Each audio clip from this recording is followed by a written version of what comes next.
joint effort of three agencies that most affect how and where we grow: Housing and Urban Development, the Department of Transportation, and the Environment Protection Agency.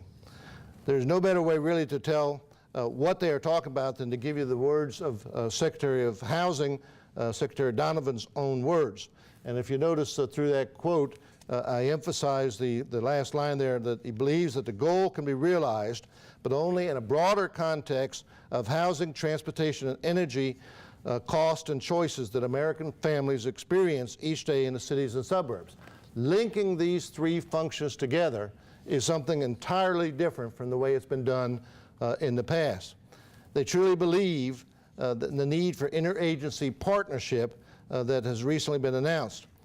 Their presence and a lot of the people that I know and work closely with are very much involved with this, at the top key agencies makes it likely that this national administration is actually going to take the lead on smart growth initiatives, on transit initiatives, and on regionalism.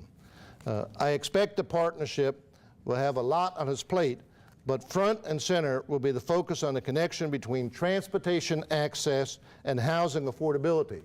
Ron Sims, who is the new Deputy Secretary for HUD, a longtime champion of regionalism and smart growth, was county executive in King County for many, many years. King County, which is where Seattle is, was nice enough to come recently when we had a meeting of the New England governors and talk about this. And he made it very clear that from this point forward, HUD will approach housing affordability as a package of housing, transportation, and energy cost. Now, a question becomes, obviously, what does that really mean? Excuse me. Exciting times, so I give a lot of speeches. The question becomes, what does that mean? Let me just give you a very quick example of what's going to be happening. You know the settlement sheet that you have whenever you buy a house, the many, many settlement sheets, I should say, and there's going to be a new one, and on that sheet, it's going to say basically the mortgage cost, which is going to be the price of buying that house. Commercial property is a little different, but still price of buying that house, including taxes, interest, and everything else. But there's going to be a second column, and that second column is going to be energy cost. How much does it take to pay for the energy for that home? And there's going to be a third column, and that third column is going to be transportation cost. Presumably, most people coming in to get a mortgage have a job. And so how far is this location from that job, and what will that mean? Now, when I say what will that mean, if you add the three of those together, the question then becomes really, can you afford that home? If you're the lender, can you afford to give this mortgage? And you should be looking at all three of these things. However, from a policy perspective, think what this means.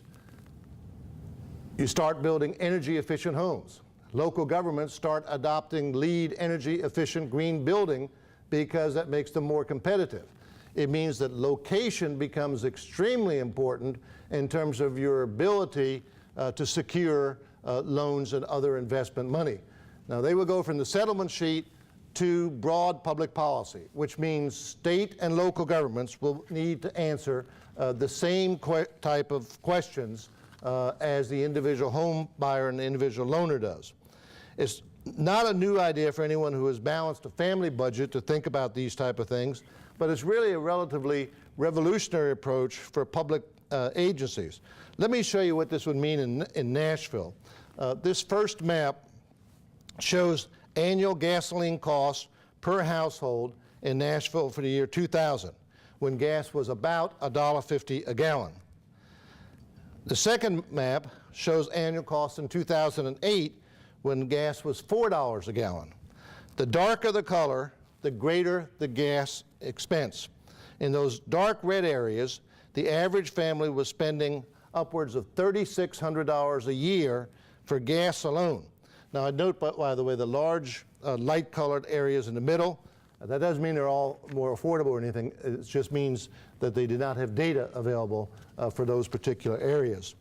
If you look at these last two maps together, you can see that gas prices have a huge impact on people across the region who are wedded, for better or worse, to their cars.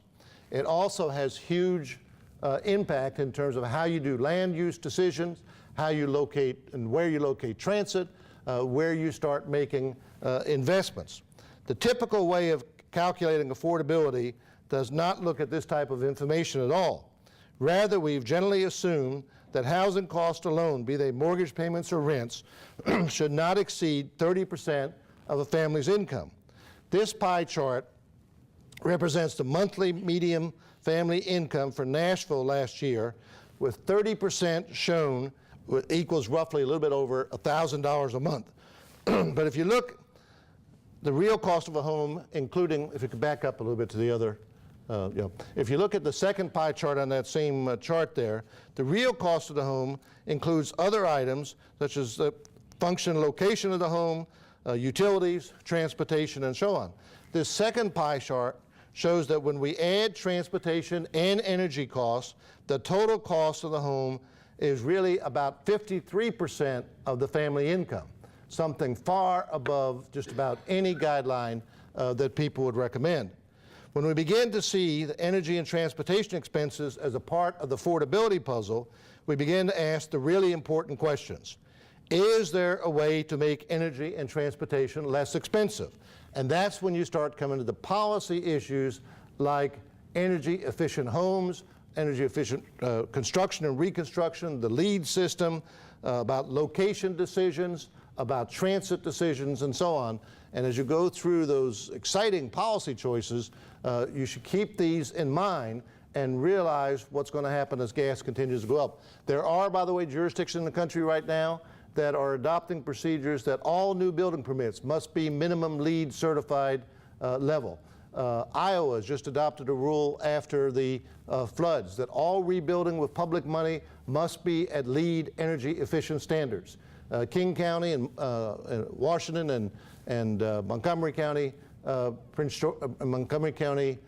Maryland have now adopted rules. They will not accept any building permit that is not LEED certified in terms of energy efficiency. A dramatic change that's going to sweep the entire country. If you note that these charts and the table that follows are rough estimates of the national and regional averages, they are, however, fairly conservative, especially in light of the fact that low-income households typically pay higher percentage for their income for transportation and utilities. This chart shows the potential actual dollar, forgetting all the percentages and all that, the actual dollar figures based on the median income in Tennessee. The second column shows a 30% reduction in energy cost. That's the estimated average reduction just for weatherization and replacing outdated appliances. Just that, not building green buildings, LEED standards and all, but just weatherize and replace the appliances, give you a 30% reduction. The third column includes energy savings as well as the 9% savings that a family could capture by living in a more walkable, transit-rich neighborhood and by owning one car instead of two. The bottom line is that we can reduce expenses for a Tennessee family from $1,800 on the average for housing to less than $1,500. This is like giving each family $350 new spending money for luxuries, you know, like food and clothing and health care and things like that.